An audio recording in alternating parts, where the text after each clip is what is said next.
something we have talked about regularly. Like, we've addressed this, and I don't think people really understand the numbers. And I actually went ahead and took a couple of pictures of your graphs so that I could put them up, because people are very quick to play like partisan politics with this when we know that it's totally unrelated to that. But I thought the best thing to do would talk about the more recent history. So really back to, like, I guess it was 2014, 15, when whatever the most recent time period is where things have escalated and have changed, and start maybe talking about what happened there.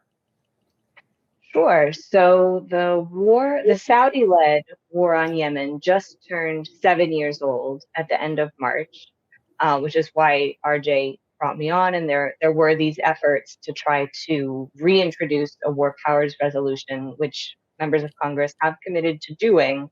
Hasn't happened yet. But before 7 years ago, the Houthis, who are a group of rebels that come from northern Yemen, had seized control of the capital and kicked out the president of Yemen, who has since been in exile in Saudi Arabia. And so the Saudis led a coalition of Arab governments to try to reinstate him. And the UN supported this, and the UN still supports this, because at the time, initially, it seemed like the Houthis had derailed this democratic process that had come out of the Arab Spring. But as time has worn on, and as the consequences of what the Saudi-led coalition are doing, as that has become clear, it's just evident that it's this horrifying, just the worst humanitarian crisis in the world. It has been called that for years. The UN designated it that years ago, and it's only gotten worse since then. In particular, right now, with the crisis in Ukraine and with wheat prices going up all over the world because of both Russia and Ukraine being major exporters of wheat, this is also impacting humanitarian aid or just shipments of food that would otherwise come into Yemen. The price is going up. There's so much donor exhaustion on Yemen because it has been going on for so long. And as you said, people just don't really know much about it, or they just aren't really paying attention. So it's the one, I guess the one silver lining is there was this recent announcement of a truce. There is some question of to what extent is it going to last? Is it even lasting right now? There have been accusations on both sides that both sides have violated the terms of it. But we did see two ships. The Saudis did allow two ships into the port of Hodeidah, which is Yemen's main Red Sea port, which is controlled by the Houthis, which up until the past 24 hours or so, no fuel had gotten in for months, just exacerbating the ongoing crisis in Yemen that has had no fuel. So cars unable to run, generators unable to run. Already their infrastructure is so damaged. So inshallah, for Ramadan, the hope is that this truce will hold. But unfortunately, previous ceasefires have broken down, and so I'm unfortunately not terribly optimistic that this one will last. Yeah, let me ask you. I mean, normally what I'm finding, and especially as I get older and the more foreign affairs nonsense that I'm privy to and what I know, and it's like, this is like everything else, right? Where we are completely on the wrong side, correct? Yes, the U.S. has been. Okay, I don't know all the details. Like, I kind of understand the factions, but we're wrong, right? I mean, we're wrong. So the U.S. has been supporting the Saudi-led coalition from the beginning. That was the Obama administration's decision, and the context for that was the Iran nuclear deal, that they hoped that by supporting what the Saudis were doing to Yemen, which the Saudis said would, it'd be super easy, it'd be over in just a couple of weeks, we're just going to go kick out those rebels, that then the Saudis would sort of pull their punches on criticizing the Iran nuclear deal, which did not happen. And obviously now we're into the 8th year of this conflict, so that calculus was also flawed. Trump escalated the support and sort of removed some of the Obama administration had imposed a few measures to try to limit civilian casualties. So this graph in particular, so the Biden administration, when they first came in, Biden said, we're going to end this war, we're going to end our support for the war.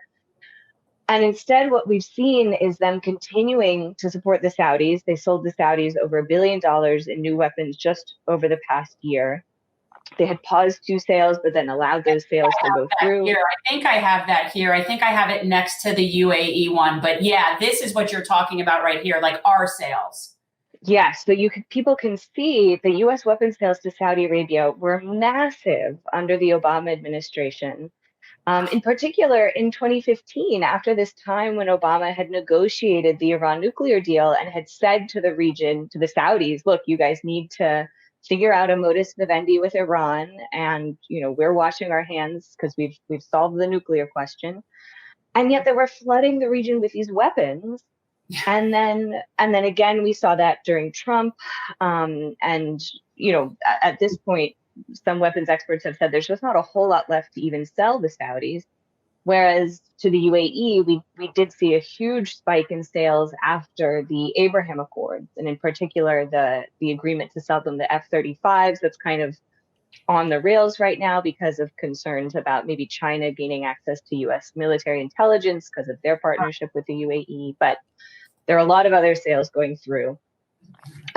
So in terms of that first graph, I think that may be the most important one in the report, because it really pushes back against the Biden administration's narrative, which is that the Houthis are sort of a co-equal aggressor here, and that we, the United States, must continue to support our security partners, the Saudis. But when you look at, so the blue line are the Saudi coalition airstrikes. So most of these are conducted by the Saudis, always with U.S. assistance. The Saudi Air Force cannot fly without maintenance and spare parts provided by U.S. military contractors. So that's, you can see, big spikes, and this had to do with just the terms of the war. There were some previous ceasefires announced. That's when you see them go way down. And then the little red line at the bottom, those are Houthi attacks on Saudi Arabia. And so when the Biden administration posits the Houthis as the aggressors and, condemns their attacks on infrastructure in Saudi Arabia, they're certainly, it's fine to condemn them, but we also need to be talking about what the Saudis are doing to Yemen, and just comparing the scale here. And the other thing to keep in mind is that 90% of Houthi transporter attacks are blocked with the assistance of the US with things like Patriot anti-missile systems. And so even that tiny little red line, 90% of that doesn't make it across the border, or does it, it is blown up in the air by something like a Patriot anti-missile system. So just in general, and the other thing we do observe here is that the attacks actually did go way down during the Trump administration. And part of that had to do with action from Congress. We saw Congress successfully pass a war powers resolution in spring of 2019. Trump then vetoed it, unfortunately. But this was the first time that Congress had asserted its congressional war powers since the War Powers Act was passed in the wake of Vietnam in 1973. So the Biden administration came in, and we should have seen attacks go way down because Biden said he was going to end all support for offensive actions. And yet what we see are kind of similar numbers to the Trump era, and then it just goes way up, as we can see in kind of the most recent months. So again, clearly the Biden administration is continuing to provide support here to the Saudis, which completely goes against what he said his policy was going to be. They've maintained that we're only providing support for defensive operations, which itself is sort of questionable. I mean, we shouldn't. That is a distinction without a difference. Okay, like that is the most ridiculous thing. I thought it at the time.